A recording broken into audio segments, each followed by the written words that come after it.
नमस्कार दोस्तों। आज हम एक नया पाठ लेकर फसलों के त्योहार इस पर आधारित जो प्रश्नाभ्यास है उसे पूर्ण करवाने वाले हैं। इसके प्रश्नोत्तर हम क्या करने वाले हैं, पूर्ण करवाने वाले हैं। किसमें? हमारी अभ्यास पुस्तिका में। आप सभी जन अपने अभ्यास पुस्तिका लेकर बैठिए। हम आज प्रश्नोत्तर अभ्यास देखने वाले हैं और इस पर आधारित जो प्रश्न है उनके जवाब आज हम देखने वाले हैं। तो चलिए शुरुआत करते हैं फसलों के त्योहार। और इस पर जो आधारित प्रश्न है उनका मैं पठन करता हूँ, आप सुनिए, श्रवण कीजिए और अपनी अभ्यास पुस्तिका में लिखिए। ठीक है, चलो शुरुआत करते हैं। नीचे दिए गए प्रश्नों के उत्तर लिखो। क्या प्रश्न है? पहला, नीचे दिए गए प्रश्नों के उत्तर लिखो। जिसमें पहला है, बच्चे क्या करते हुए सारा दिन गुजार देते थे? बच्चे क्या करते हुए सारा दिन गुजार देते थे? तो इसका जवाब है, बच्चे सारा दिन बोरसी के आगे बैठकर हाथ तापते हुए गुजार देते थे। क्या है इसका आंसर? कि बच्चे सारा दिन बोरसी के आगे बैठकर हाथ तापते हुए सारा दिन गुजारते थे। देखिए, अगर आपने ये पाठ पढ़ा है तो पहली पंक्ति में ही उसका क्या है, ये जवाब है कि बच्चे क्या करते हुए सारा दिन गुजार देते थे। तो बच्चे सारा दिन बोरसी के आगे बैठकर हाथ तापते हुए गुजार देते थे, दिन गुजार देते थे। अब दूसरा प्रश्न देखिए, सूरज को लापता हुए कितने दिन हो गए? कितने दिन हो गए? हाँ, एकदम बराबर, 10 दिन हो गए। सूरज को लापता हुए 10 दिन हो गए।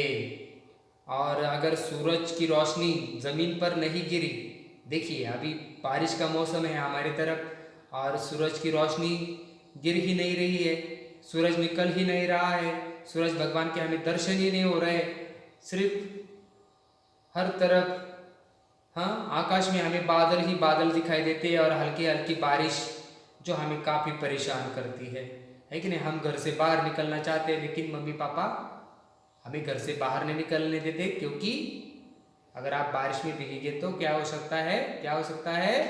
आप बीमार पड़ सकते हैं, आपको सर्दी खांसी जुकाम हो सकता है। और आपको माँ और पिताजी की बात सच में माननी चाहिए, क्योंकि वो हमें जो भी बताते हैं हमारी भलाई के लिए बताते हैं, है कि नहीं? हमारा अच्छा हो इसलिए वो हमें बताते हैं कि नहीं? ठीक है, तो मैं ये आशा करता हूँ कि आप आपके माँ और पिताजी की बात मानते होंगे और ऑनलाइन तासिका में जो भी पढ़ाया होगा उसका अभ्यास करते होंगे। ठीक है ना? तो देखिए, मैंने दूसरा प्रश्न यहाँ पर पढ़ा, इसका पठन किया। देखो, सूरज को लापता हुए कितने दिन हो गए? सूरज को लापता हुए 10 दिन हो गए। अब हम तीसरा प्रश्न देखेंगे, केले के पत्तों पर क्या क्या रखा है? केले के पत्तों पर क्या क्या रखा था? तो केले के पत्तों पर तिल, मिट्टा, जिसे हम गुड़ कहते हैं, चावल आदि रखा था। केले के पत्तों पर तिल, मिठा, जिसे गुड़ कहते हैं, चावल आदि रखा था। चौथा प्रश्न, किस महीने में फसलों से जुड़े त्योहार मनाए जाते हैं? हम भी मकर संक्रांति बनाते हैं, बताइए कौन से महीने में बनाते हैं हम? दरअसल जनवरी के महीने में 14 या 15 जनवरी के दिन, है कि नहीं? जनवरी के महीने में 14 या 15 इस तारीख को हम क्या करते हैं? जनवरी के महीने में मकर संक्रांति, जो फसलों से जुड़ा हुआ त्योहार है, तो ये हम कब मनाते हैं? देखिए, मैं फिर से दोहराता हूं, किस महीने में फसलों से जुड़े त्योहार मनाए जाते हैं? जनवरी महीने में फसलों से जुड़े त्योहार मनाए जाते हैं। पांचवा प्रश्न है, फसलों के त्योहार क्यों मनाए जाते हैं? है कि नहीं? हर बात के पीछे एक क्या होता है? कारण होता है। हर त्योहार के पीछे भी लीजिए आप, हर बात के पीछे कारण होता है। तो ये जो फसलों से जुड़े हुए त्योहार है ये क्यों मनाए जाते हैं, तो इसके पीछे कोई कारण होगा। आपने पढ़ा है ना, पढ़ी है ना किताब अच्छी तरह से। हाँ, आपको एक पाठ भी पढ़ाया गया है। और देखो क्यों मनाया जाता है कि फसलों के तैयार हो जाने की खुशी में। हाँ, फसलें तैयार हो जाती है या कुछ फसलों में जो बीज आते हैं, है कि नहीं, जो धान आता है वो पकने लगता है, अच्छा होने लगता है कि नहीं। इस समय सूरज की रोशनी बढ़ने लगती है कि नहीं। तो एक दिन बड़ा होने लगता है कि नहीं। और इस कारण इस खुशी के मौके पर ये फसलों से जुड़े हुए त्योहार क्या किए जाते हैं, मनाए जाते हैं। अगला प्रश्न देखेंगे हम, मकर संक्रांति के त्योहार में किस फसल का विशेष महत्व होता है। किस फसल को ज्यादातर महत्व दिया जाता है। मकर संक्रांति के त्योहार में तिल का विशेष महत्व होता है। देखो, मकर संक्रांति को तिल संक्रांति भी कहा जाता है। तो तिल, ये जो फसल है तिल की फसल, इसका इसमें क्या है, विशेष महत्व है। और इसी कारण मकर संक्रांति के त्योहार में तिल का विशेष महत्व होता है। ठीक है, तो यहाँ पर हमने एक वाक्य में प्रश्न उत्तर देखे हैं।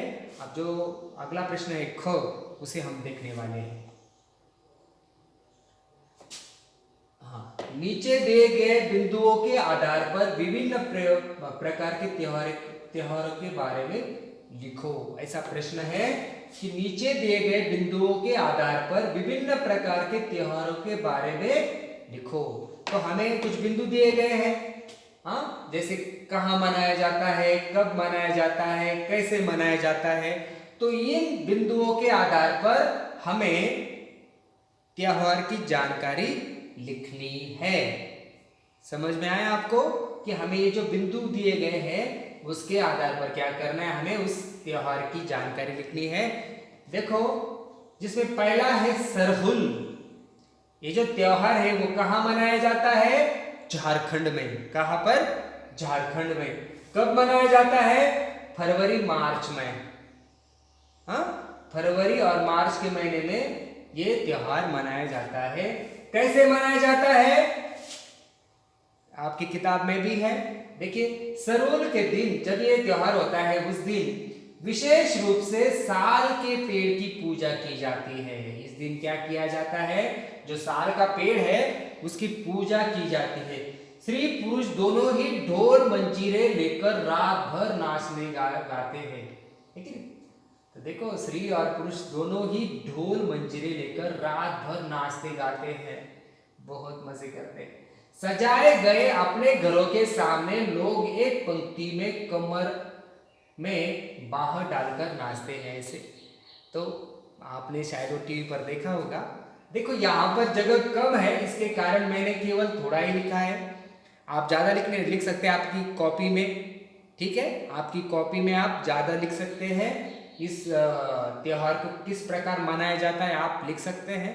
मैं फिर से एक बार दोहराता हूँ। देखिए कि सरहुल, ये जो त्योहार है वो झारखंड में मनाया जाता है। ये फरवरी मार्च में मनाया जाता है। और इस त्योहार के दिन विशेष रूप से साल के पेड़ की पूजा की जाती है।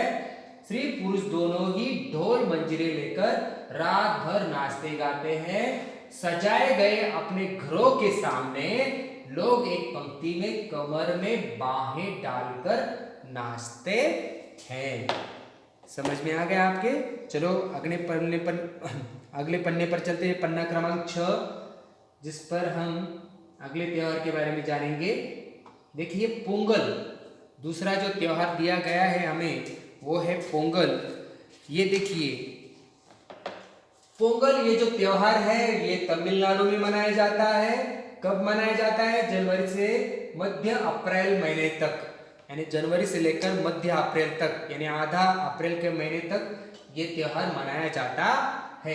कैसे मनाया जाता है, तो इस दिन खरीफ की फसलें चावल, अरहर आदि कटकर घरों में पहुंचती है। हर घर में मिट्टी का नया मटका लाया जाता है जिसमें चावल, दूध और गुड़ डालकर उसे पकाने के लिए धूप में रख देते हैं।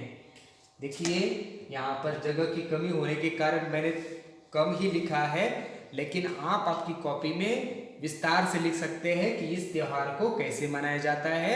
मैं एक बार फिर से इसका पठन करता हूँ कि पोंगल ये जो त्योहार है ये तमिलनाडु में मनाया जाता है, और ये जो त्योहार है ये जनवरी से लेकर मध्य अप्रैल तक मनाया जाता है।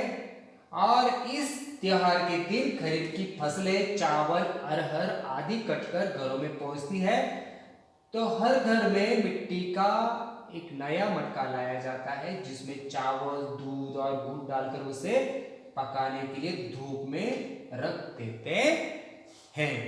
चलो अगले त्योहार के बारे में जानेंगे हम। जो अगला त्योहार है वो है घुघुतिया। कौन सा त्योहार है?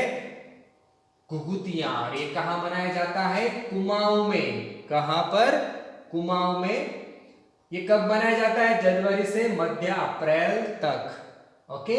और कैसे मनाया जाता है? तो इस दिन आटे और गुड़ को गूंद कर पकवान बनाए जाते हैं, है कि नहीं? हम भी बनाते हैं कि नहीं? पूरन पोली। आटे और गुड़ को मिलाकर हम पूरन पोली बनाते हैं कि नहीं? हाँ। तो ये भी क्या करते हैं? इस दिन आटे और गुड़ को गूंद कर पकवान बनाते हैं। इन पकवानों को तरह तरह के आकार दिए जाते हैं, और वो कौन से? डमरू, तलवार, दाढ़ी, फूल आदि का इन्हें क्या दिया जाता है? आकार दिया जाता है। पकवान को तलने के बाद एक माला में पिरोया जाता है, और इनकी क्या की जाती है? माला तैयार की जाती है। बहुत ही अच्छा मनाते हैं। ठीक है, तो मैं फिर से पढ़ता हूँ। देखो, घुघुतिया ये जो त्योहार है ये कुमाऊं में मनाया जाता है जनवरी से लेकर मध्य अप्रैल तक के महीने में, और इस दिन आटे और गुड़ को गूंद कर पकवान बनाए जाते हैं। इन पकवानों को तरह तरह के आकार दिए जाते हैं, जैसे डमरू, तलवार, डालिम, फूल आदि। डालिम का फूल आदि। ओके। पकवान को तलने के बाद एक माला में पिरोया जाता है। एक माला बना जाए। अब हमें जोड़ियां मिलानी है। देखो, जोड़े मिलाओ। उसमें हमें क्या दिए हैं? यहाँ पर राज्यों के नाम दिए हैं और उनके त्योहार के नाम दिए हैं। हाँ, हमें इनकी क्या लगानी है? जोड़ियां। तो उत्तर प्रदेश में मकर संक्रांति मनाई जाती है, असम में इसी को बिहू कहते हैं, झारखंड में इसे सरहुल कहते हैं, केरल में इसे ओणम कहते हैं, तमिलनाडु में इसे पोंगल कहा जाता है, पंजाब में लोहड़ी, गुजरात में पतंग का पर्व, और मध्य प्रदेश में मकर संक्रांति। मैं एक बार फिर से दोहराऊं। ठीक है, दोहराता हूं। देखिए, उत्तर प्रदेश में मकर संक्रांति, असम में बिहू, झारखंड में सरहुल, केरल में ओणम, तमिलनाडु में पोंगल, पंजाब में लोहड़ी, गुजरात में पतंग का पर्व, और मध्य प्रदेश में मकर संक्रांति। चलो अगले पन्ने की ओर रुख करते हैं हम। देखिए, यहाँ पर हमें कहावत दी गई है।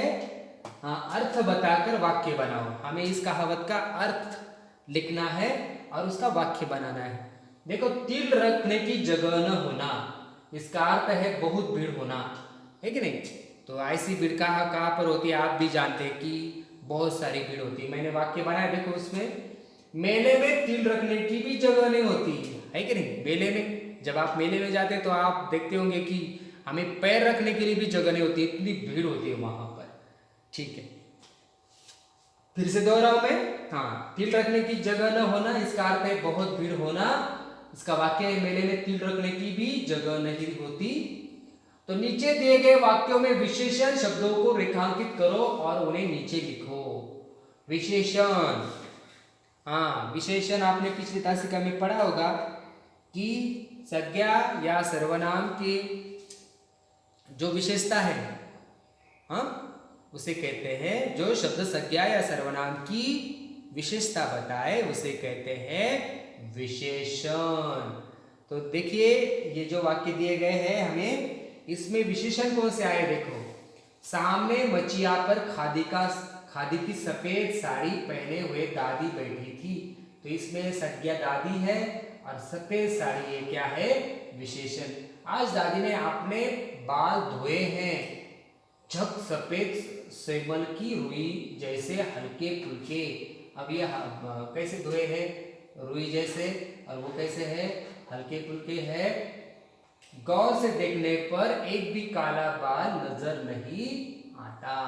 गौर देखना तो है, लेकिन कैसे, गौर से। तो ये विशेषता है। तो देखिए आज की तासिका में हमने फसलों के त्योहार, इसके प्रश्नोत्तर देखे हैं। बाकी के जो प्रश्नोत्तर है वो हम, यानी क्या बचा है हमारा, जो देशज, विदेशी और तद्भव शब्द है, तत्सम, तद्भव और विदेशी शब्द तथा जो पत्र है, वो हम अगली तासिका में देखेंगे। तब तक के लिए धन्यवाद।